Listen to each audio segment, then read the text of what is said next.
Hello everybody. Today I want to take you to Psalm 139. It is referred to by some as the crown jewel of all the Psalms. This is reputed to be a Psalm of David, and as he writes this Psalm, he is thinking about at least two of the attributes of God and the blessings those attributes are. I'm going to take those two attributes, one this week and one next week, in talking about Psalm 139. The first attribute is that God is omniscient. That simply means that he knows everything. He does not need a teacher. He does not need to do research. He does not need a book. He does not need a mentor. There is no learning. There is no surprise. Oh, I didn't know that. No, God knows everything. And if God knows everything, he knows everything about me. As David reflects on this, he writes in verse 1, "O Lord, you have searched me and you know me. You know when I sit and when I rise. You perceive my thoughts from afar. You discern my going out and my lying down. You are familiar with all my ways. Before a word is on my tongue, you know it completely, O Lord." Now to stop there, I want to consider two blessings that this reality brings to my life, and I hope to yours as well. The first is because God knows me, he knows my motives. That's a good thing and a bad thing.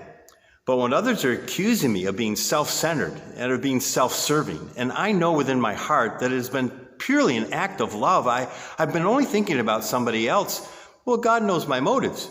He knows when my motives are not right, and he knows my motives are right. And I don't need to defend myself. My motives are pure to other people, for the blessing is, God, you know me. You know my heart. You know my intent. You know what is right and good, and you see it and confirm it in me. That's a blessing. The other reason I think it's a blessing is because God knows my sin, and he is ready to expose my sin. After all, if sin is in our own heart, we are going to be suffering because of it. And the problem is ongoing if I don't know I have a problem, if I don't do anything about it. So when you look at the Psalm, you realize, no, God knows my heart, he knows my sin, and he's going to expose it. For instance, there are some of us who pronounce forgiveness on somebody else with a smile. Oh, I forgive you. But in our own heart, rage burns on. Bitterness takes its ugly root. We've not forgiven them, nor do we intend to. We've just said the right thing, but our motives are far from forgiveness and love, compassion, mercy. No, God exposes our heart. He knows us, and he will not let us get away with this false smiles. So as God exposes our heart and exposes our sin, we're able to do something about it. David praises the Lord because God knows his heart. I think that's why the reaction comes to David at the end of the psalm when he writes, "Search me, O God, and know my heart. Test me and know my anxious thoughts.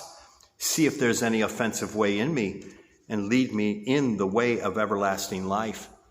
God, search my heart. You know my motives. Bless me when they're right. Confront me when they're not. You know my heart. You know my sin. Even when others are aware of it and I am not, or I am not aware of it, you are. And so, Lord, would you continue to do your work in me, but be gentle. Be careful, because our hearts are easily hurt.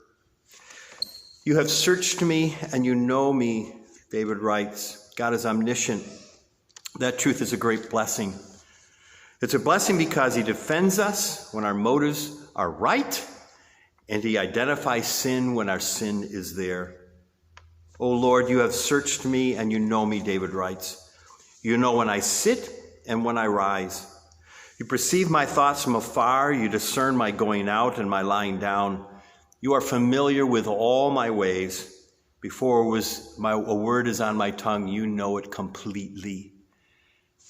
God, you know me, and it's a blessing to me that you do.